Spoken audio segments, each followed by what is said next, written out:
Sa loob ng 10 taon, hindi siya kumain o uminom kahit isang patak ng tubig. Sa halip, ginugol niya ang kanyang mga araw sa matinding pagsasanay sa mga mapanganib na lugar, sinasadyang ilagay ang sarili sa matinding sakit. Ito ay dahil nasa misyon siya na maging isang Diyos sa mundo. Nagsimula ang lahat 25 daang taon na ang nakalipas nang magkaroon ng malaking labanan sa pagitan ng mga kaharian ng Kosela at Mag-ada dahil sa ilog Ganges at sa lungsod na Kapolavatthu. Inatake ng Kosela ang palasyo sa Kapolavatthu, at ang mga taong naipit sa digmaan ay nagdusa. Hindi lamang nawalan ng pamilya ang mga tao, kundi nagtiis din sila sa gutom at kawalan ng trabaho. Umaasa ang mga tao na balang araw, may isang espesyal na tao ang ipapanganak upang tulungan sila. Dumating ang araw na ipinanganak ang anak ng hari ng Kapolavatthu. Nang ipanganak si Prinsipe Siddhartha, nadama ng lahat ang isang matinding aura. Nagningning ang araw nang hindi pa nagagawa noon at napagtanto ng mga tao na siya ay pinagpala ng mga Diyos. Namangha ang mga taga-nayon, at nagtipon ang lahat ng hayop upang saksihan ang espesyal na pangyayaring ito. Ipinagdiwang ng mga taga-nayon ang pagdating ng tagapagmana ng Shakya, at binati ng lahat ang hari. Bagamat masaya si Maya sa mga pagpapala na ibinuhos sa kanyang anak, nakaramdam siya ng kahinaan at hinimitay. Nagmadaling bumalik si Haring Prajapati at ang kanyang mga sundalo sa lungsod nang marinig ang balitang nanganganib ang reyna. Pagdating ni Prajapati kay Maya, ipinakita sa kanya ang sanggol na si Siddhartha. Buong pagmamahal niyang hinawakan ang bata, at sinabi ni Maya na nais niyang pangalanan itong Siddhartha, na ang ibig sabihin ay isang taong naabot ang kanyang layunin. Nagustuhan ni Prajapati ang pangalan, ngunit naging kritikal ang sitwasyon nang magsimulang makaramdam ng sakit si Maya. Hiningi niyang yakapin ang bata, at ibinigay ni Prajapati si Siddhartha sa kanya. Sinabi ni Maya na si Siddhartha ay magiging kakaiba at magkakaroon ng malaking pananampalataya. Hinaplos ni Maya ang kanyang anak sa huling pagkakataon bago siya pumanaw. Walang nagawa si Prajapati kundi yakapin ang kanyang anak habang umiiyak si Siddhartha dahil sa pagkawala ng kanyang ina. Isang pari na nagngangalang Asita ang dumalaw kay Haring Prajapati, na nagagalak sa kanyang pagdating. Pumasok sina Asita at Prajapati sa silid ni Siddhartha, ngunit nagulat si Asita nang makita ang sanggol. Tinanong ni Prajapati kung bakit, at sinabi ni Asita na tignan kung paano itinuturo ng sanggol ang isang daliri sa langit at isa sa lupa. Ito ay tanda na siya ang pinakamamahal sa langit at lupa, na ang ibig sabihin ay magiging hari siya ng mundo. Nagulat si Prajapati sa revelasyong ito, humanga si Asita ngunit sinabing, sa kasamaang palad, hindi niya masasaksihan ang paglaki ni Siddhartha. 10 taon nang lumipas, hindi naaaliw si Siddhartha sa mga mananayaw at lumayo papunta sa Balconahe. Doon, may galit sa kanyang mukha habang nakatingin siya sa malayo. Sumama si Siddhartha sa ibang mga bata habang sinasabi ng isang matanda na lumaki sila ng mabilis at maging mahusay na mandirigma upang talunin ang Kosela. Tinanong ni Siddhartha ang matanda kung talaga bang magreresulta sa kamatayan ng digmaan. Sinabi ng matanda na may ilang nakaliligtas, ngunit nais malaman ni Siddhartha kung ano ang mangyayari sa isang tao pagkatapos nilang mamatay. Binanggit ng matanda ang isang libing, ngunit nagpumilit si Siddhartha, nagtanong kung ano ang mangyayari sa mga patay pagkatapos ng libing. Pinigilan siya ng matanda, sinabing dumating siya para magturo, hindi para makipagtalo. Umupo si Siddhartha, nalulungkot, gayunpaman, bumulong sa kanya ang isang bata na si Jedka na maglaro sila dahil nakakabagot ang aralin. Sumang-ayon ng isa pang bata, at hinailan nila si Siddhartha para maglaro. Habang naglalaro, hinahabol ng mga bata ang isang kuneho gamit ang kanilang pansamantalang pana at palaso. Pinalampas ni Jedka ang unang tira, at tumakas ang kuneho. Hinabol nila ito, sulok na ang kuneho, akmang babaril ulit si Jedka nang biglang tumalon sa kanya si Siddhartha para pigilan siya. Nakatakas ang kuneho habang pumalpak ang palaso, tinanong ni Jedka kung ano ang problema ni Siddhartha, itinulak siya palayo, at saka sila ng isa pang bata ay nagpatuloy sa pangangaso ng ibang hayop. Nalungkot si Siddhartha at nagsimulang mag-isip tungkol sa pangangaso ng mga buhay na nilalang. Naglakad si Siddhartha papunta sa kagubatan, at hindi natatakot sa kanya ang mga hayop doon. Lumabas sila mula sa kanilang pinagtataguan upang pagmasdan siya. Ngunit, sandali lamang ang kapayapaang ito dahil nahulog si Jedka sa isang latian at hindi makalabas. Unti-unti siyang lumulubog habang humihingi ng tulong. Narinig ito ni Siddhartha at dali-dali siyang tumakbo upang tumulong. Sinubukan ng isa pang bata na abutin si Jedka habang si Siddhartha, sa pagkakita sa sitwasyon, ay lumapit sa isang sanga. Ginamit niya ang bigat ng kanyang katawan para ibaba ang sanga, at tumalon din ang isa pang bata sa sanga.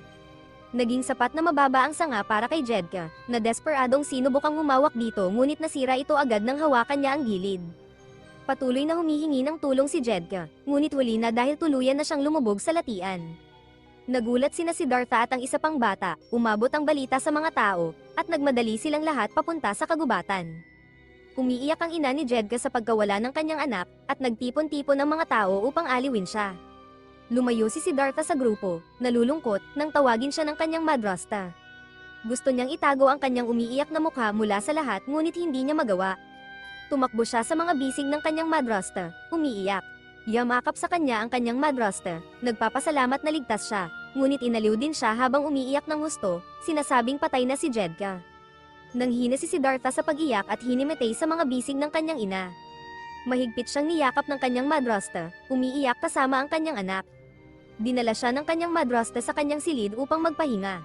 Ipinabatid ng katulong ang pagdating ni Haring Prajapati, ngunit lubos na nahihiya si Siddhartha sa sarili habang nakahiga sa kama, ikinukubli ang mukha sa kanyang ina. Sinabi ng kanyang ina na magiging maayos ang lahat at dapat siyang matulog. Pagkatapos, iniwan niya si Siddhartha upang magpahinga at nakipagkita sa hari, na nagtanong kung ano ang kalagayan ni Siddhartha. Humingi siya ng tawad, sinisisi ang sarili at sinabing ang kanyang kapabayaan ang nagdulot ng sitwasyon. Sinabi ni Haring Prajapati na mahina si Maya matapos ipanganak si Siddhartha, ngunit kailangan niyang ipakita ang higit pang pagmamahal kay Siddhartha kaysa kay Maya. Nagpasalamat siya kay Haring Prajapati sa kanyang mga magagandang salita. Pagkatapos ay sinabi ng hari na sapat na ang gulang ni Siddhartha upang sumailalim sa pagsasanay sa martial arts. Hindi nakatulog si Siddhartha at naririnig niya ang kanilang usapan. Natututo si Siddhartha kung paano magpapana, at sumisigaw ang kanyang guro habang nagbibigay ng mga instruksyon. Nahihirapan si Siddhartha na hilahin ng pana, huminto ang mga sundalo sa kanilang pag-eensayo nang makita nilang masyadong marahas ang kasama ni Siddhartha. Nag-aalala sila para sa prinsipe, sinusubukan ni Siddhartha na labanan ang kanyang kasama na umaatake sa kanya ng buong lakas. Tinangka niyang harangin ang pag-atake gamit ang kanyang kalasag ngunit nawala ito at nahulog siya sa lupa. Kailangan niyang magmadali upang iwasan ang lahat ng pag-atake na maaaring makasakit sa kanya. 5 taon ang lumipas, nakikipaglaban si Siddhartha sa kanyang kasama, at namangha ang mga sundalong nanunood sa kung paano siya gumaling. Nagagawa niyang kontrahin at atakihin ang kanyang kalaban nang walang pagkakamali. Ipinagmamalaki ng kanyang ama na makitang gumaling ang kanyang anak. Pinuri ng kanyang kalaban si Siddhartha sa pagiging malakas, ngumiti sa kanyang nakamit sa pagtuturo kay Siddhartha. Subalit, hindi masaya si Siddhartha habang isinasaksak niya ang kanyang espada at lumalakad palayo. Biglang dumating ang isang sundalo upang maghatid ng isang sulat pang emergency dahil malapit nang magsimula ang digmaan laban sa Kosala. Tinanong ni Siddhartha ang kanyang ama kung bakit kailangan nilang lumaban, at sinabi ng kanyang ama na nakaiwas sila sa digmaan sa mga nakaraang taon ngunit hindi sa pagkakataong ito. Sinabi ng kanyang ama na gumawa siya ng magandang simula. Nagtaka si Siddhartha kung ano ang ibig sabihin nito, at sinabi ng kanyang ama na dapat talunin ni Siddhartha ang Kosala, manahin ang kanyang lugar, at maging hari ng kanilang bansa. Ngunit kinwestiyon ni Siddhartha ang kanyang ama kung bakit may digmaan, bakit nagpapatayan ang mga tao. Sumigaw ang kanyang ama sa kanya, sinasabing kung hindi sila lalaban, hindi nila matatalo ang Kosala. Hindi pa rin kumbinsido si Siddhartha, tinanong siya ng kanyang ama kung paano siya magiging hari na may ganoong pag-iisip. Habang nagsisimula ang digmaan, nagkakarga ang Kosala at Shakya sa isa't isa, hindi alintana ang nayon sa pagitan ng kanilang mga lugar ng labanan. Pinapanood ni Siddhartha mula sa itaas habang naglalaban ang mga bansa, nadudurog ang nayon. Bumuhos ang mga pana ng Shakya sa unang hanay ng Kosala, na tinatapos sila. Gayunpaman, patuloy na umaabante ang pinuno ng digmaan ng Kosala, hinihimok ang kanyang mga tauhan na sumunod. Nakita ni Siddhartha ang mga tambak ng mga bangkay at hindi na makayanan ng panunood. Sumugod siya kasama ang kanyang mga tauhan sa larangan ng digmaan. Inatake nila ang isa't isa ng buong lakas, sumakay ang hari sa kanyang kabayo, binabagsak ang ilan sa mga tauhan ng Kosala. Ngunit ang pinuno ng Kosala at ang kanyang mga sundalo ay mayroon pa ring kalamangan, madaling tinatapos ang mga sundalo ng Shakya. Sumugod si Siddhartha sa larangan ng digmaan, sumisigaw sa kanila na tumigil, ngunit hindi pinansin ang kanyang mga sigaw. Napalibutan si Siddhartha ng mga sundalo ng Kosala na kinikilala siya bilang prinsipe at pinuno, nagnanais na tapusin siya upang makakuha ng titulo para sa kanilang sarili. Sinubukan ng mga sundalo ng Shakya na protektahan si Siddhartha, ngunit madali silang tinapos. Sa pag-atake ni Chapra, ang pinuno ng Kosala, kay Siddhartha, tila bumagal ang oras. Habang papalapit siya kay Siddhartha, lalong nagiging maliwanag ang kanyang paligid. Hindi hinugot ni Siddhartha ang kanyang espada at tinitigan lamang si Chapra. Nagsimulang damyugaw ang bibig ni Chapra at naging hindi mapakali ang kanyang kabayo. Sa huli, nahulog siya mula sa kabayo habang patuloy na dumudugo. Nagtitigan sina Siddhartha at Chopra, at napagtanto ni Chopra na iba na ang sitwasyon dahil para bang tumatagos ang mga mata ni Siddhartha sa kanyang kaluluwa at hinuhusgahan siya. Matindi ang pagkakabagsak ni Chopra sa lupa, at agad siyang nilapitan ng kanyang mga tauhan ngunit binawian siya ng buhay kaagad. Inutosan ng mga sundalo ng Kosala na umatras kaagad. Sinabihan si Siddhartha ng isang sundalo na bumalik sa army, habang nag-uutusan ng iba pang mga sundalo na umatras at protektahan ng prinsipe. Umatras si Siddhartha kasama ang natitirang hukbo, sa ilalim ng gabing may liwanag ng buwan, lumapit sa kanya ang kanyang asawang si Princess Yashodhara, nagtataka kung bakit hindi siya nagpapahinga. Nabanggit niyang gabi-gabi siyang nakaupo doon hanggang hating gabi at tinanong kung may mga alalahanin ba siya. Sinagot siya ni Siddhartha na ang tao ay madaling mamatay at magkasakit, at nagtataka siya kung bakit wala siyang magawa. Binuklat ni Siddhartha ang isang pahina ng scroll sa kanyang kamay at nagtatanong kung bakit kailangang sumuko ang mga tao kapag sila ay may sakit na hindi magamot. Nagtataka siya kung bakit kailangan nilang ipikit ang kanilang mga mata habang hinihintay na dumating ang kamatayan at palayain sila sa kanilang pagdurusa. Naniniwala si Siddhartha na puno ng pagdurusa ang buhay. Tumayo siya, at bumalik sa kanya ang mga alaala noong siya ay naglalakbay sa bansa at nakita ang paghihirap ng mga tao. Naalala niya ang isang batang alipin na natapakan ng isang mangangalakal ng prutas dahil sa pagnanakaw. Ang bata, nagutom at payat, ay kumapit sa ninakaw na orange, tiniis ang sakit habang patuloy siyang tinatapakan ng mangangalakal. Bumalik sa kasalukuyan, sinabi ni Siddhartha kay Princess Yashodhara na bagamat siya ay ipinanganak bilang prinsipe, pakiramdam niya ay wala siyang alam. Sa kanyang palagay, siya ay mas mangmang pa kaysa sa mga Sudra, isang pangkat ng mga tao. Ipinahayag niya ang kanyang pagnanais na matutunan ang lahat tungkol sa mundo. Niyakap siya ni Princess Yashodhara mula sa likuran at tinawag ang kanyang pangalan. Sinabi ni Prinsipe Siddhartha sa kanya na magpahinga na. Makalipas ang ilang taon, nagtipon ang pamilya ng hari sa silid ni Princess Yashodhara dahil kakapanganak lang niya. Lumabas si Prinsipe Siddhartha sa balkonahe ng palasyo upang mag-isip. Sinabi niya sa sarili na bagamat marami siyang natutunan, ang nakikita niya lang ay ang paghihirap ng mga tao, at walang nagtuturo sa kanya kung paano ito ayusin. Sa kanyang isipan, nakikita niya ang maraming taong nangangailangan ng tulong, na parang nais siyang hilahin sa isang madilim na butas. Ito ang kakilakilabot na realidad ng pagdurusa ng mga tao. Napagtanto niya na bilang isang hinaharap na leader, hindi niya mapipigilan ang mga tao sa pagkakasakit, pagtanda, at pagkamatay, mga bagay na hindi maiiwasan sa mundong ito ng buhay. Nauunawaan niya na mararanasan niya rin ang lahat ng ito bilang isang tao at haharapin ang kamatayan. Unti-unti siyang nalulubog sa pag-iisip na ito, nadarama ang kadiliman sa paligid. Nakikipaglaban siya dahil napagtanto niya na ang buhay ay nagdadala ng sakit, at desperado si Siddhartha na makahanap ng malinaw na paraan upang maiwasan ang sakit na ito. Bigla siyang natauhan mula sa kanyang pag-iisip, at natagpuan niya ang sarili na nakaupo sa posisyon ng lotus sa ilalim ng isang puno sa gitna ng gubat. Determinado, iniisip niya na mayroong dapat siyang magawa. Nagpa siya si Siddhartha na iwanan ang lahat at maghanap ng katotohanan. Huli na ng gabi, pumunta siya sa silid ng kanyang ama habang ito ay natutulog. Nalulungkot sa posibilidad na mabaygo ang kanyang ama, tahimik siyang nag-iwan ng sulat, umaasa sa pagpapatawad. Lumabas siya, sumakay sa kanyang kabayo at nagtungo sa tuktok ng isang burol, tinatanaw ang lungsod sa huling pagkakataon bago siya umalis sa kanyang paglalakbay. Hinabol siya ng isang lalaking nagngangalang Channa at nakiusap na bumalik. Bumaba si Siddhartha sa kanyang kabayo at sinabihan si Channa na ibalik ang kabayo sa lungsod. Pagkatapos, nagsimula siyang maghubad ng kanyang mga royal ornaments at robe, at itinapon ang mga ito sa lupa.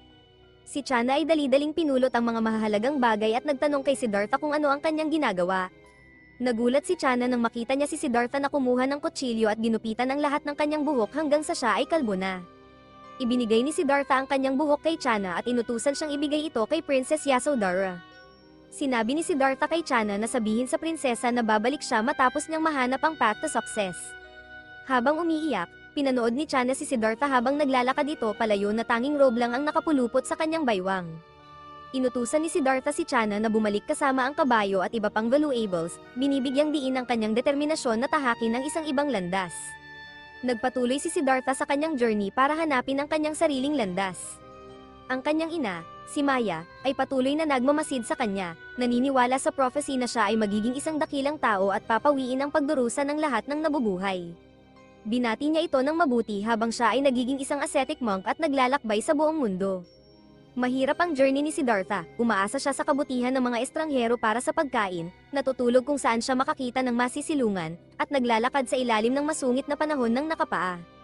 Isang araw, dumating siya sa isang nayon kung saan ang mga tao ay nagdurusa sa matinding gutom, halos wala ng buhay sa lupa. Ginamit ni Siddhartha ang kanyang robe para takpan ang nanginginig na ina at anak, ikinagulat ito ng mga nakasaksi sa kanyang compassionate gesture. Nagtagal si Siddhartha sa nayon at nagtungo patungo sa stream nang may lumapit sa kanyang lalaki. Napansin ng lalaki ang tumutubong buhok at balbas ni Siddhartha at sinabi niyang hindi ito maganda para sa isang monk. Inalok niya si Siddhartha ng labaha para maayos ang kanyang buhok at balbas, at inimbitahan siya sa kanyang bahay para maglinis. Pumayag si Siddhartha, sa bahay ng lalaki, binigyan siya ng robe na isuot, at pinuri kung gaano siya kagandang tingnan dito. Isa pang monk sa bahay ay humingi ng isang tasa ng tubig, at masayang pumunta ang lalaki para kunin ito, nasa sabik na may 2 monk sa kanyang tahanan. Nagpakilala si Siddhartha sa ibang monk, na nagulat siya sa pagtatanong kung siya ba ang prinsipe ng Shakya. Nabigla, kinumpirma ito ni Siddhartha, nagpakilala ang monk bilang si Difa. Naantala ang kanilang pag-uusap nang bumalik ang lalaki dala ang mangkok ng tubig at humiling ng pabor. Ipinaliwanag niya na gusto ng kanyang anak na maging monk. Lumabas ang kanyang asawa kasama ang mga bata, at itinuro si Asaji bilang nais maging monk.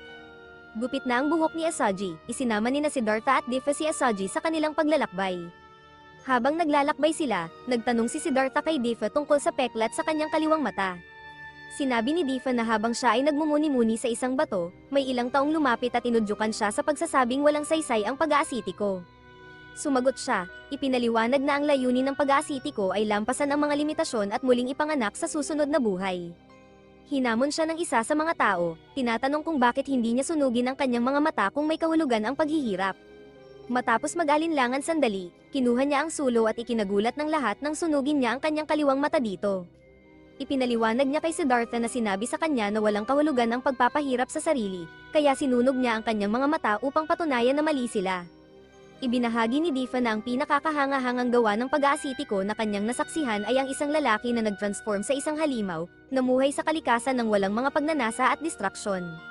Naniniwala siya na ang pagtulak sa mga limitasyon ng self-mortification ay magreresulta sa isang dakilang muling pagkabuhay.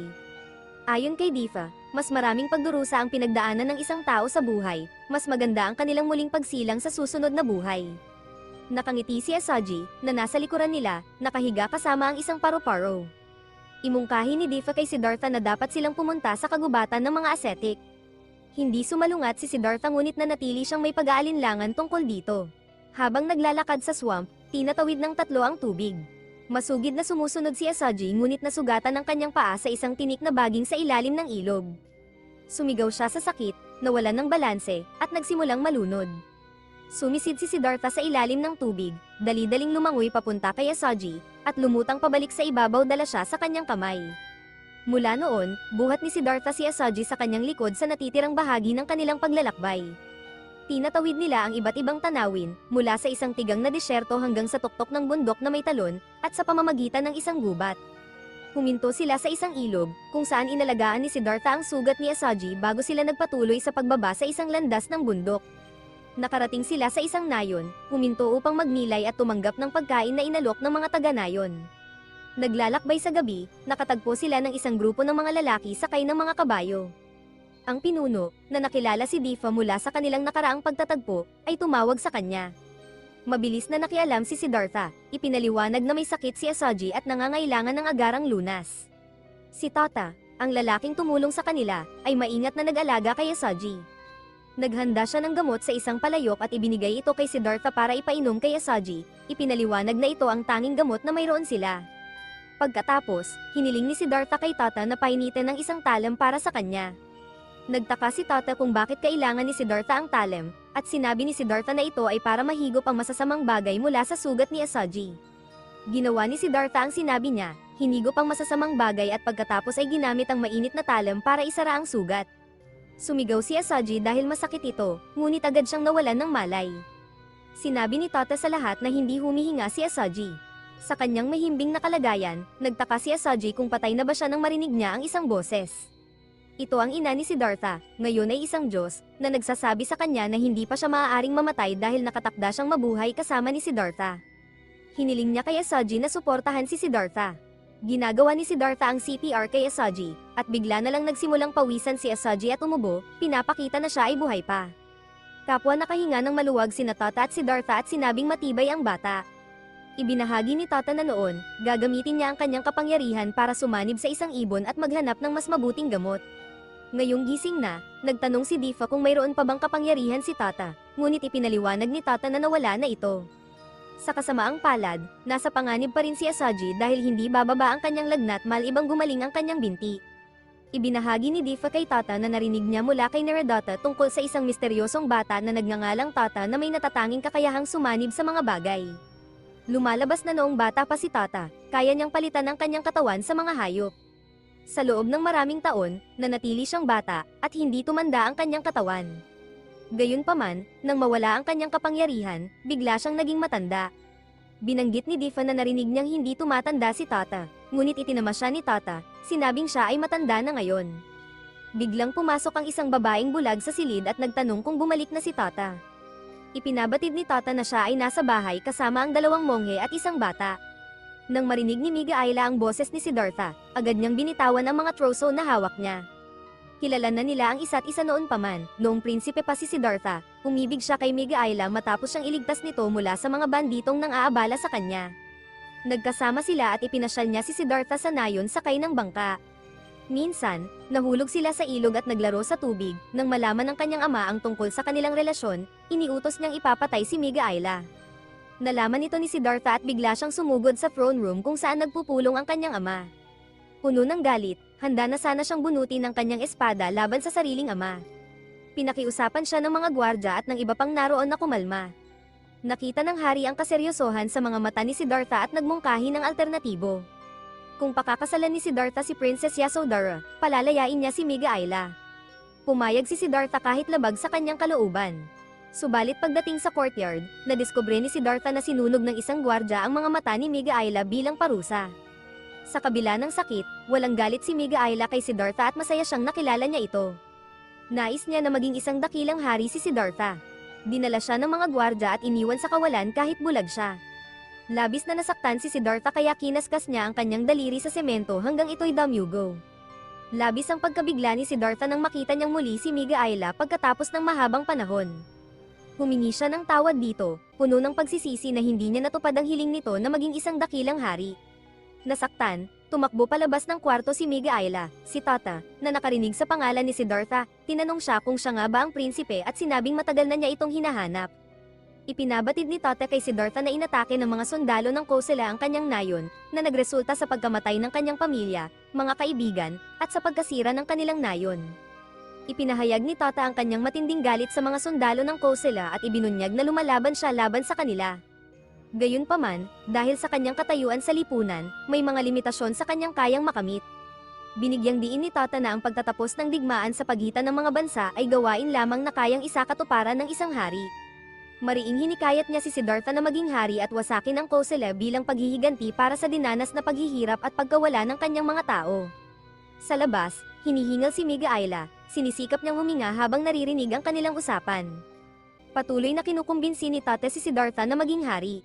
Subalit, hiniling ni Siddhartha na maghintay siya ng 10 taon. Ipinaliwanag niya na balak niyang dumaan sa Mag-ada at pumasok sa kagubatan ng mga asetiko. Idineklara ni Siddhartha ang kanyang intensyon na magsanay bilang asetiko sa susunod na dekada. Dagdag pa niya, kung hindi pa niya natatagpuan ang kanyang sagot pagkatapos noon, babalik siya sa kanyang bansa. Kinabukasan, nagising si Asaji at nagsimulang sumigaw tungkol sa isang aipo-aipo. Tumakbo siya palabas ng bahay, patuloy na sumisigaw tungkol dito. Hindi siya pinaniwalaan ni Tata at ng iba dahil maaraw. Tumakbo si Asaji pababa ng burol patungo sa nayon, sinasabihan ng mga taga-nayon na may paparating na aipo-aipo at kailangan nilang lumikas. Ngunit, sa kasamaang palad, walang tumugon sa kanyang mga mapilit na tawag. Bigla, lumakas ang hangin, bumilis ito, at naging isang aipo-aipo. Mariing sinabi ni Asaji sa mga taga-nayon na tumakbo sila ng mabilis hanggat maaari. Sa kasamaang palad, huli na ang lahat at malapit na ang aipo-aipo. Giniba nito ang nayon, hinigop ang mga nagkakalat na taga-nayon at pinaghiwalay ang mga bahay mula sa lupa. Sa gitna ng kaguluhan, nagawang iligtas ni Asaji ang isang batang muntik ng mahigop sa hangin. Pagkatapos ng ilang sandali, lumipas ang hangin, at bumalik ang katahimikan sa ngayon ay wasak na nayon. Dumating sina Siddhartha at ang iba sa nayon, nasaksihan ng kaguluhan na naganap. Sa kanilang pagkagulat, nadiskubre nila na kayang mahulaan ni Asaji ang hinaharap. Hinulaan din niya na mamamatay siya sa 4 na taon, 4 na buwan, at 4 na araw. Umalis sina Siddhartha, Diva, at Asaji patungo sa kagubatan para magsanay. Naglakbay sila sa kabundukan, disyerto, palayan, nayon, kapatagan, at iba't ibang teritoryo hanggang sa marating nila ang kanilang destinasyon, ang kagubatan ng mga Asetiko. Sa kagubatan, pinanood nila ang iba't ibang monghe na sumasailalim sa iba't ibang hamon. Lumapit si Asaji sa isang latian kung saan biglang lumitaw ang isang lalaki, ikinagulat niya ito at napatumba siya paatras. Tinanong ni Siddhartha ang lalaki kung ang paglubog sa sarili sa ilalim ng swamp ay isa ring pamamaraan ng pagsasanay. Ipinaliwanag ng lalaki na ito ay isang bottomless swamp na ginagamit sa pagsasanay sa paghinga ng malalim. Dagdag pa ni Diva, iba't ibang paraan ng pagsasanay ang ipinaliwanag niya kay Siddhartha tulad ng paggamit ng puno para sa pagbitin, paglibing sa sarili sa buhangin para sa fasting, at paggamit ng casket para linisin ang isip. Ayon kay Diva, ang ascetic forest ay ang pinakangkop na lugar para sa mga ganitong pagsasanay. Umupo sina Siddhartha at Diva sa isang bush ng mga tinik, nagmumuni-muni. Sa kabila ng istorbo ng mga langaw, nanatili sila sa parehong posisyon sa mahabang panahon, buong pusong hindi pinapansin ang iba't ibang kondisyon ng panahon at mga pangyayari sa paligid. Si Asaji, hindi lumahok kundi pinanood lang sila, sabik si Siddhartha na matuklasan kung ano ang naghihintay sa dulo matapos ang pagpapahirap na ito sa sarili. Sinubukan din nila ang sun fasting, at sa puntong ito, kapwa sina Siddhartha at Diva ay payat na. Napansin ni Siddhartha na gumagawa ng marka si Asaji sa isang puno at nilapitan niya ito. Tinanong niya kung ano ang ginagawa ni Asaji, at sinabi ni Asaji na binibilang niya ang mga araw. Ipinaliwanag niya na ang 365 na marka sa isang puno ay kumakatawan sa isang taon, at mamamatay siya sa ika-5 puno, sabay ngiti. Tinanong ni Siddhartha kung bakit binibilang na ni Asaji ang mga araw patungo sa kanyang kamatayan, at tinanong kung hindi ba siya natatakot sa kamatayan kundi hinihintay ito. Sumagot si Asaji na natatakot siya, ngunit wala siyang magagawa. Sinabi ni Siddhartha na siya ay mababaliw kung siya ang nasa lugar ni Asaji. Tinanong niya si Asaji kung paano niya nalalampasan ang bawat araw nang hindi natatakot sa kamatayan. Sumagot si Asaji na ginagawa niya ito sa pamamagitan ng pagtupad sa kanyang layunin sa buhay. Tumatalon-talon si Asaji na nakangiti habang sinasabi kay Siddhartha na magagawa niyang muling maipanganak bilang isang nilalang na higit pa sa isang tao. Idinagdag niya na kung matutupad ni Siddhartha ang kanyang layunin, maliligtas ang lahat. Tinanong ni Siddhartha kung paano niya ito magagawa, ngunit ngumiti lang si Asaji bilang tugon. Nagpatuloy sila sa kanilang pagsasanay, dumaan si Siddhartha sa hanging, casket, at muling ginawa ang sun fasting habang si Diva ay nakabitin. Paulit-ulit na kinukumbinsi ni Diva si Siddhartha na ang paghihirap at sakit ang pinakamabilis na daan patungo sa kaligtasan. Tinanong ni Siddhartha kung iminumungkahi ba ni Diva na mamatay siya sa proseso, at sinagot siya ni Diva na ito ang pinakamabilis na paraan upang linisin ang kanilang mga sarili dahil tuwali ang katawan ng tao. Subalit, tumanggi si Siddhartha sa ideya ng kamatayan. Sinabi ni Diva na hindi pa naiintindihan ni Siddhartha ang kahulugan ng asceticism at mas mabuting mamatay na lang siya, tinawag pa siyang tanga at sinabing mabulok sana siya sa impyerno. Natatakot man, nagpa siya si Siddhartha na hindi na makipagtalo pa. Samantala, patuloy si Asaji sa pagmamarka ng mga puno. Nagsimulang magduda si Siddhartha kung handal ba ang magpakalunod sa sariling pagpapahirap at tinanong niya kung talaga bang haantong sa kaligtasan ang lahat ng mga matinding pagsasanay na ito. Dumaranas ng matinding pagsubok si Siddhartha, ngunit sa kabutihang palad, dumating si Tata upang tulungan siya. Dinala ni Tata si Siddhartha sa isang ilog at binigyan siya ng tubig, iniligtas siya mula sa matinding uhaw. Nagtaka si Siddhartha kung bakit siya tinulungan ni Tata, at sinabi ni Tata na hindi niya hahayaang mamatay si Siddhartha dahil sa pagsasanay. Inalok pa ni Tata si Siddhartha ng mansanas, ngunit tumanggi si Siddhartha dahil siya ay nag-aayuno. Sinubukan ni Tata na piliting kumain si Siddhartha, ngunit may ilang monghe ang lumapit. Si Diva, ang pinuno, ang unang lumapit at tinanong si Tata kung siya ba ang nag-alis kay Siddhartha mula sa kanyang pagsasanay. Galit na sinabihan ni Diva si Tata na huwag pakialaman ang pagsasanay ni Siddhartha at tinawag pa siyang demonyo dahil sa pag-abala kay Siddhartha. Tinanong ni Tata si Diva kung seryoso ba itong okay lang sa kanya kung mamatay si Siddhartha, at pagkatapos ay iniaabot ang mansanas kay Siddhartha ngunit muli itong tumanggi sa mansanas. Sabi ni Diva, ang mamatay habang nagsasanay ng mahigpit ay nagbibigay ng walang hanggang kaluwalhatian, at hindi dapat pakialaman ni Tata ang pagsasanay ni Siddhartha. Malakas na pinapaalis ni Diva si Tata habang sinisimulan ng ibang mga monghe na chant para palayasin si Tata. Biglang napansin ni Tata ang usok at tumakbo papunta sa kubo kung saan naroon si Miga Ayla. Nasusunog ito, nang marinig ni Siddhartha ang pangalan ni Miga Ayla, lalo siyang naging alerto.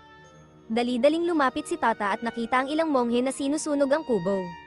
Tinulak niya ang mga ito palayo at sumugod sa nasusunog na kubo, sumisigaw para kay Miga Ayla. Nakita niya ito sa isang sulok, agad niya itong binuhat at nailabas bago tuluyang gumuho ang kubo. Dinala ni Tata si Miga Ayla sa isang kuweba para magtago.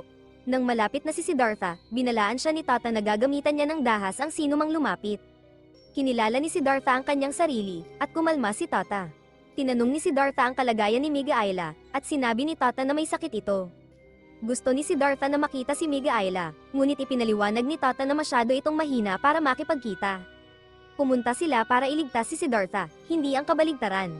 Nagpasya si Siddhartha na pumasok sa kuweba at makipagkita kay Miga Ayla, ngunit pinagsabihan siya nito na huwag lumapit. Nahihirapan siya, hinihingal, at umiiyak habang puno ng pigsa ang kanyang katawan. Lumuhad si Siddhartha sa tabi niya, labis na naapektuhan sa kanyang kalagayan, at tinanong kung gaano pa ang kailangan niyang tiisin. Sa susunod na training session na kinapapalooban ng pagbitin sa lubid sa ibabaw ng bangin, tinanong ni Difa si Siddhartha kung iniisip niya si Miga Ayla. Pinayuhan siya ni Difa na ituon ng pansin sa training, ngunit sinabi ni Siddhartha na hindi niya kayang balewalain ang pagdurusa ng mga tao. Iginiit ni Difa na mali para sa isang nasa kagubatan ng ascetic na hindi magsanay ng asceticism. Sinagot ni Siddhartha na hindi nila naiintindihan, at walang sino man sa kagubatan ang nakararanas ng ganoong sakit tulad ni Miga Ayla. Inaalagaan ni Tata si Miga Ayla, dala-dala ang pagkain para sa kanya, ngunit ayaw niyang kumain. Sinabi niya kay Tata na pumunta kung saan niya gusto dahil wala nang pag-asa para sa kanya. Sinabi ni Tata na hindi dapat siya magsalita ng ganoon, ngunit iginiit ni Miga Ayla na kung siya'y mamatay, magiging malaya na siya. Iniwan ni Tata ang pagkain sa tabi, niyakap siya, at nangakong ililigtas siya. Pinanood ito ni Siddhartha mula sa labas ng kuweba. Binuksan ni Asaji ang kabaong kung saan naroroon si Siddhartha at tinanong ni Siddhartha kung wala na bang pag-asa na mailigtas si Miga Ayla. Tiniyak sa kanya ni Asaji na ililigtas niya ito, nagtaka si Siddhartha kung paano balak iligtas ni Asaji si Miga Ayla, at sinabi ni Asaji na gagawin niya ito sa parehong paraan na nailigtas niya si Siddhartha. Sinimulang sipsipin ni Siddhartha ang nana mula sa katawan ni Miga Ayla. Sinubukan siyang pigilan ni Tata, ngunit iginiit ni Siddhartha na iyon lang ang paraan para mailigtas siya. Nag-alok si Tata na siya na lang ang gumawa, nag-aalala na baka mahawa si Siddhartha sa sakit niya. Sinabi ni Siddhartha kay Tata na kung mapapagod siya, pwede silang magpalitan, at dapat silang magtulungan. Nahihiya si Miga Ayla, umiiyak at tinatawag ang sarili na marumi, ngunit pinapalakas loob siya ni Siddhartha, sinasabing hindi siya marumi, at siguraduhin niyang matatanggal ang lahat ng lason o nana. Kinabukasan, inistorbo ni Siddhartha ang kanyang meditasyon para tingnan si Miga Ayla. Napansin ni Shepa na umalis siya at nagalit, nagtataka kung gaano katagal patuloy na susubukan ni Siddhartha na iligtas siya. Pagdating ni Siddhartha, nakita niyang halos lubusan na siyang gumaling sa kanyang karamdaman. Lumuhad si Miga Ayla at Tata, nagpapasalamat, tinatanong si Siddhartha kung paano nila siya mababayaran. Dumating si Difa at ilang monghe sa kuweba, inaakusahan siya na pinabayaan niya ang kanyang pagsasanay bilang monghe para makasama sila. Sinabi ni Difa kay Siddhartha na umalis, at sinuportahan siya ng ibang mga monghe. Ininterap ni Tata, sinasabing aalis sila ni Miga Ayla, at dapat ipagpatuloy ni Siddhartha ang kanyang pagsasanay. Hiniling niya kay Siddhartha na kalimutan ang pangako tungkol sa pagbabalik sa kanyang bansa at pagiging hari dahil binitiwan niya ang kanyang galit noong ginagamot nila si Miga Ayla, at ngayon ay nauunawaan niya kung gaano kahalaga ang mga ginagawa ni Siddhartha. Dinagdag ni Miga Ayla na sinumpa niya ang kanyang sarili, galit sa sarili dahil umibig siya kay Siddhartha at nasaktan ang kanyang puso at nabulag. Ngayon na muli silang nagkita, nararamdaman niyang buhay siya at nagpapasalamat kay Siddhartha hindi lamang sa pagliligtas ng kanyang katawan kundi pati na rin ng kanyang puso. Habang umaalis si Tata, sinabi niya kay Siddhartha na kapag siya ay naging isang dakilang monghe, dapat gawin siya ni Siddhartha bilang kanyang unang disipulo. Nang gabing iyon, minarkahan ni Asaji ang puno at sinabi kay Siddhartha na sa gabi ng susunod na buong buwan, siya ay mamamatay. Tinanong ni Siddhartha si Asaji kung paano siya mamamatay gayong mukha siyang malusog. Sinabi ni Asaji na mamamatay siya sa pagkain ng mga nagugutom na hayop. Tinanong ni Siddhartha si Asaji kung tumpak ba ang hula ng kanyang kamatayan at kung talagang haharap siya sa ganoong trahedya. Kinumpirma ito ni Asaji, nakangiti pa rin. Nangako si Siddhartha kay Asaji na anuman ang mangyari, palagi siyang magiging matalik niyang kaibigan at paprotektahan niya ito. Nahulog si Asaji mula sa bangin habang sinusubukang abutin ang ilang itlog sa isang pugad. Nagmumuni-muni si Siddhartha nang marinig niya ang sigaw ni Asaji at mabilis na tumakbo upang tulungan siya. Narating ni Siddhartha ang ibaba ng bundok at natagpuan si Asaji na ligtas. Habang nangingisda, nahulog si Asaji sa ilog, muli, Inistorbo ni Siddhartha ang kanyang meditasyon upang mabilis na tumakbo at tulungan siya. Sa kabutihang palad, natagpuan niya si Asaji na ligtas, nakangiti, at kumakaway sa kanya. Sa gabi ng buong buwan, itinigil ni Siddhartha ang kanyang pagmumuni-muni at nagpa siya na hindi niya hahayaang mamatay si Asaji, kung saan ay itinali niya si Asaji sa isang sanga ng puno. Bigla, umakyat ang isang kuneho sa puno kung saan nakatali si Asaji, at sinimulan nitong kagatin ang lubid.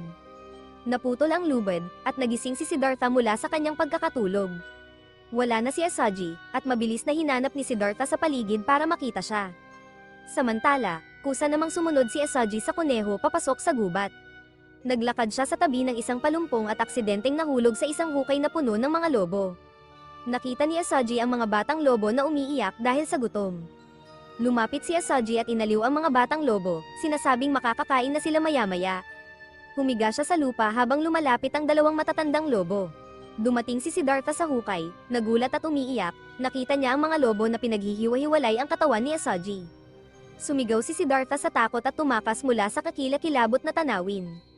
Tumakbo siya hanggang sa nadapa at bumagsak ng patihaya sa damuhan, nagdadalamhati para kay Asaji. Sa mga sumunod na araw, isinailalim ni Siddhartha ang sarili sa matitinding pagsasanay sa pag-asa. Pinilit niyang dumaan sa isang palumpong na may matitinik na tinik, tumutusok sa kanyang laman. Lumakad siya sa nagbabagang apoy, sinusunog ang buo niyang katawan. Nagpatali pa siya sa puno ng kahoy, hinahayaang takay ng mga gutom na uwak ang kanyang katawan. Dumating ang iba pang mga monghe at pinalayas ang mga ibon, nakikiusap sa kanya na tumigil, at naintindihan nila ang kanyang pagpapahirap sa sarili.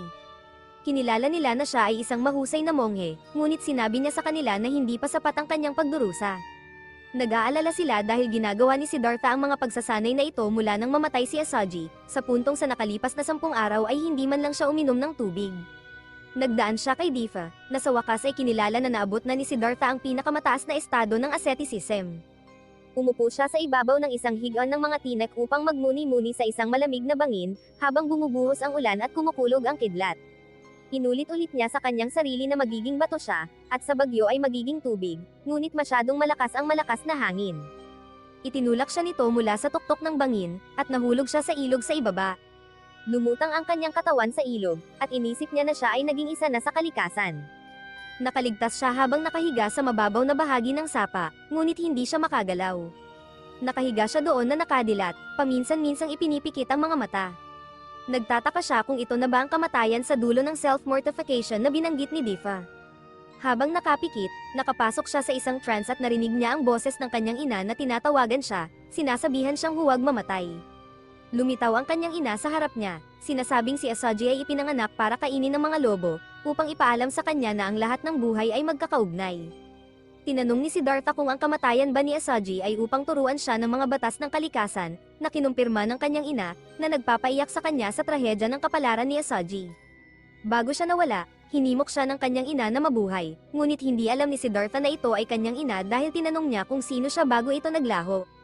Nagising siya sa amoy ng kumukulong mainit na porridge at nilantakan niya ito sa isang upuan, hindi alintana kung gaano ito kainit. Tumulo ang luha sa kanyang mga mata, habang isang larawan ng nakangiting si Asaji ang kumikislap sa harap niya. Nang bumalik siya sa realidad, nakaharap siya sa isang babae na nagpapasalamat na siya ay ligtas. Tinanong siya ng babae kung gusto niya ng pangalawang tasa ng porridge. Tumingin siya sa paligid upang hanapin ang mga kalapit na monghe, ngunit ngumiti at umiyak muli. Sinabi niya sa babae na ang kanyang rice porridge ay nagligtas sa kanyang buhay at nagpasalamat sa kanya. Habang lumalakad palayo, lumapit sa kanya ang ilang mga hayop. Naghilamos siya sa sapa at, nakadama ng kaliwanagan, hinikayat niya ang mga hayop na lumapit, sinasabing may kwento siya para sa kanila habang inaayos niya ang kanyang buhok sa isang bun. Sinundan siya ng mga hayop, at ikinwento niya sa kanila ang kwento. Ipinaliwanag niya sa mga hayop na ang mabuhay ay para suportahan ang ibang buhay at ang pagkain para sa kaligtasan ay batas ng kalikasan. Binanggit niya na kung busog ang mga lobong kumain kay Asaji, hindi nasayang ang kanyang kamatayan. Sinabi niya na tanging ang mga tao lamang ang patuloy na lumalaban at pumapatay ng walang kabuluhan, dahilan kung bakit isinisilang ang malaking pagdurusa. Habang siya ay umaalis, nakasalubong niya si Difa na nakatayo sa ilalim ng isang puno. Tinanong siya ni Difa kung siya ba ay tumatakas, ngunit sinagot niya na hindi na siya babalik sa kagubatan ng mga ascetic. Sinabi ni Difa na ipagpapatuloy niya ang kanyang self-mortification hanggang sa kanyang kamatayan, at lalampasan siya nito, ipinapakita ang katwiran sa asceticism. Sinabi ni Siddhartha na ang mga radikal na pagsusumikap ay walang kabuluhan, at sinimulan niyang sabihin sa kanya ang isang kasabihan. Sinabi niya kay Difa na hindi niya hahangarin ang matinding asceticism o kaligayahan, sa halip ay mamumuhay siya ng isang katamtamang buhay, naglalakad sa isang maluwang at tahimik na landas. Sinabi ni Difa na nakikita niyang natagpuan ni Siddhartha ang kanyang sariling landas, ngunit ipagpapatuloy niya ang landas na kanyang pinaniniwalaan. Lumakad si Siddhartha ng ilang sandali mula sa kagubatan at sinalubong siya ng isang grupo ng mga mangangabayo na pinalibutan siya ng mga sibat. Ang kanilang general, Prinsipe Virodaka, ay tinawag siya bilang Prinsipe Siddhartha ng Shakya, ngunit sinabi niya na hindi na siya prinsipe. Bumaba ang prinsipe mula sa kanyang kabayo at itinutok ang kanyang espada kay Siddhartha. Sinabi niya sa kanya na pinahirapan siya ng kanyang pamilya at sisiguraduhin niyang siya ay mamamatay. Tinanong niya si Siddhartha kung siya ba ay nalulungkot, at tinanong pa kung kinamumuhian niya siya. Sinabi niya kay Siddhartha na kunin ang espada mula sa kanyang kamay at harapin siya. Mahinahon na sinabi ni Siddhartha na siya ay dapat na isang kaawa-awang kaluluwa, at kung tatapusin siya nito, dapat na lang niyang gawin ito. Sinabi niya na hindi niya kinamumuhian ito, ngunit kinakaawaan niya. Nalito si Prinsipe Virodaka, tinanong niya si Siddhartha kung ano ang kanyang sinasabi, at kahit na pagkatapos ng banta na tatapusin ang kanyang mga tao at pamilya, hindi pa rin nababahala si Siddhartha. Tinanong ni Siddhartha kung nasisiyahan siya sa kanyang paghihiganti, at kung ito ba ay nagdulot ng kagalakan kahit minsan, o kung ito ba ay nagpapahirap sa kanya sa gabi. Ito ay nagalit sa kanya, at siya ay malapit nang umatake kay Siddhartha gamit ang kanyang espada. Ngunit bigla, tinamaan ng kidlat ang espada, na nagdulot ng pagkahulog nito mula sa kanyang kamay. Dinampot ni Siddhartha ang espada at lumapit kay Prinsipe Virodaka. Inutusan niya ang kanyang mga tauhan na tapusin si Siddhartha. Pinalibutan nila siya ngunit biglang umatras dahil sa hindi kilalang puwersa na pumihil sa kanila. Ibinigay muli ni Siddhartha ang espada sa kanya, sinabihan siya na magpapatuloy siyang makaramdam ng pagsisisi hanggang sa araw ng kanyang kamatayan, magdudusa ng walang hanggan, at iyon ay mas malupit kaysa sa torture, mga sugat, o sakit. Dahil dito, kinakaawaan niya siya, iniabot niya ang espada sa batang general, na umatras at sinabi sa kanyang mga tauhan na umurong. Si Siddhartha ay nagmumuni-muni sa harap ng isang latian ng may lumitaw na tao mula sa latian, nabighani sa tanawin ng pagmumuni-muni ni Siddhartha. Dahan-dahan siyang lumapit at lumuhad, sinabing nais niyang mamatay, dahil siya ang pinakamalungkot na tao sa mundo. Tinanong siya ni Siddhartha kung bakit siya malungkot. Sumagot siya na ang kanyang ama at ina ay natapakan ng elepante at namatay, at ang kanyang pangalawang ina ay namatay sa epidemya. Sinagot siya ni Siddhartha, sinabing ang kanyang mga magulang ang higit na malas. Sinabi ng taong mula sa latian ang kwento tungkol sa batang prinsipe na si Virodaka na iniwan ng kanyang ina, iginiit ng taong mula sa latian na malupit ang prinsipe dahil hinayaan niyang mamatay ang kanyang ina dahil lamang sa isa itong alipin, kaya nagtataka siya kung bakit hindi pinaparusahan ang prinsipe. Tumugon si Siddhartha na si Prinsipe Virodaka ay nagdurusa rin dahil kahit na siya ay prinsipe, wala siyang magawa habang namamatay ang kanyang ina, at mas malalim ang kanyang kalungkutan dahil marami siyang pinatay at hinayaan niyang mamatay ang kanyang ina, at kailangan niyang mabuhay na puno ng pagsisisi sa natitirang bahagi ng kanyang buhay hanggang sa kanyang kamatayan. Dumating ang prinsipe sa isang mababaw na libingan kung saan nagtipon ng isang grupo ng mga hina, pinalayas niya ang mga ito gamit ang kanyang espada. Sinimulan niyang hukayin ang lugar na kung saan talaga nailibing ang kanyang ina. Hinukay niya ito mula sa lupa, at niyakap ito, umiiyak at sinasabihan ang walang buhay na katawan ng kanyang ina na tumingin sa kanyang mukha at tawagin siya. Sinabi niya na nagpakita siya ng kalamigan sa harap ng mga aide ng hari para lamang mapasaya ang hari, at humingi siya ng tawad sa walang buhay na katawan ng kanyang ina. Sinabi ni Siddhartha sa taong mula sa latian na si Prinsipe ay isa ring malas na tao at ang bawat isa ay may kanya-kanyang pasanin. Sinabi ni Siddhartha na siya ay nagdusa, kung kaya't dapat niyang maunawaan ang pagdurusa ng ibang tao higit kan inuman. Tumama ng malalim sa taong mula sa latian ang mga salitang binitawan ni Siddhartha, at siya ay lumuhad, pinapalo ang kanyang ulo at mga kamay sa sahig. Sinabi ni Siddhartha na may mas malas pa sa kanila. Nagtanong ang taong mula sa latian kay Siddhartha na kung lahat ay hindi masaya, bakit sila naririto sa mundo, bakit patuloy na nabubuhay ang mga tao. Inilagay ni Siddhartha ang kanyang kamay sa balikat ng lalaki, nagsimulang magliwanag ang katawan ni Siddhartha, at unti-unting kumalat ito sa paligid. Sinabi ni Siddhartha sa taong mula sa latian na namatay ang kanyang ina ilang araw matapos siyang ipanganak, at ngayon ay nagbabantay na ito sa kanya. Ipinahayag niya na dahil sa pagkakaroon ng ina sa kanya, nagkaroon siya ng pagkakataong makilala ito. Katulad ng kalikasan na may sariling layunin, bawat tao ay may kani-kanyang gampanin sa buhay dahil tayo ay konektado sa lahat ng bagay sa kalikasan at bumubuo ng ugnayan sa mga ito. Kumalat ang liwanag sa buong kagubatan at lumawak pa. Sinabi ni Siddhartha sa taong mula sa latian na may papel siyang ginagampanan sa buhay sa pamamagitan lamang ng pag-iral at may mga taong nailigtas lamang sa pamamagitan ng pagkikita sa kanya, tulad ng kasiyahan ng kanyang mga magulang nang siya ay ipanganak, na nagpagon sa pakiramdam ng taong mula sa latian sa kanyang pagkaunawa. Idinagdag ni Siddhartha na tiyak na labis ding nagalak ang ina ni Prinsipe Virodaka sa pagtrato ng kabaitan sa kanya. Sinabi niya na tiyak na nakahanap din ng ginhawa ang prinsipe sa kanyang kabaitan sa kanyang ina, na nagpaparamdam sa kanya na hindi siya nag-iisa. Nagtanong ang taong mula sa latian kay Siddhartha kung maaari ba siyang mabuhay at kung may papel ba siyang dapat gampanan sa buhay, yamang marami na siyang nasaktan at napatay. Sinagot siya ni Siddhartha ng oo, humiling siya ng pangalan ni Siddhartha, na ibinigay naman sa kanya. Sinabi niya na siya ay isang mabuting tao at nais niyang maging disipulo niya.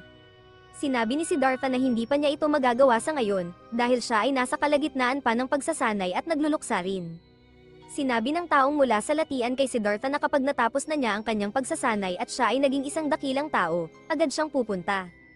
Sinabi ni Siddhartha na hindi niya alam kung gaano katagal ito tatagal, sumagot ang taong mula sa latian na maghihintay siya hanggat maaari, at maghihintay sa malayo. Nagpasalamat siya kay Siddhartha sa pagtuturo sa kanya ng kahulugan ng buhay, at bumalik sa tubig. Huminto sa pagliwanag si Siddhartha at nagtaka sa sarili kung kailan niya tinuruan ang taong mula sa latian, at kung kailan niya sinabi ang lahat ng mga bagay na iyon at bakit niya sinabi ang mga iyon. Habang sumisikat ang araw sa abot tanaw, narinig niya ang isang boses na nagsasabing siya ay naliwanagan na, at siya ngayon ay tinatawag na Awakened Buddha. Sinabi ng boses na habang mayroon pang buhay, kanyang ikakalat ang kanyang mga turo sa lahat ng tao sa mundo, at tuturuan ang mga tao kung paano dapat mabuhay. Napagtanto niya na napasaya niya ang lahat ng kanyang nakasalamuha. Pumasok siya sa isang estado ng trance habang sinasabi ng kanyang ina na naabot niya ang isang mundo na ang pinto ng kanyang puso ay nagbukas. Ipinaliwanag nito na ang mga tao ay ipinanganak sa isang bulaklak ng lotus at kapag ito ay namukadkad, nagdadala ito ng walang limitasyong potensyal. Tinawag siya ng kanyang ina sa kanyang bagong pangalan na Body Sing, at sinabihan siya na pusbungin ang bulaklak sa puso ng mga tao. Tumugon siya na hanggat may buhay sa kanya, tutuperin niya ang papel na ibinigay sa kanya. Natapos ang digmaan habang itinigil ni Prinsipe Virodaka ang pag-atake, at nakabalik ang mga tao ng Kosele sa lungsod upang mabuhay ng normal na buhay, nakahanap din ng kaligayahan sina Tata at Mighalya, pati na rin si Asaji na naglalaro ng mga paru-paro sa kabilang buhay, patuloy na tinatahak ni Nadifa at ng mga monghe ang kanilang landas, habang si Siddhartha, ang Awakened Buddha, ay ipinagpapatuloy ang kanyang paglalakbay.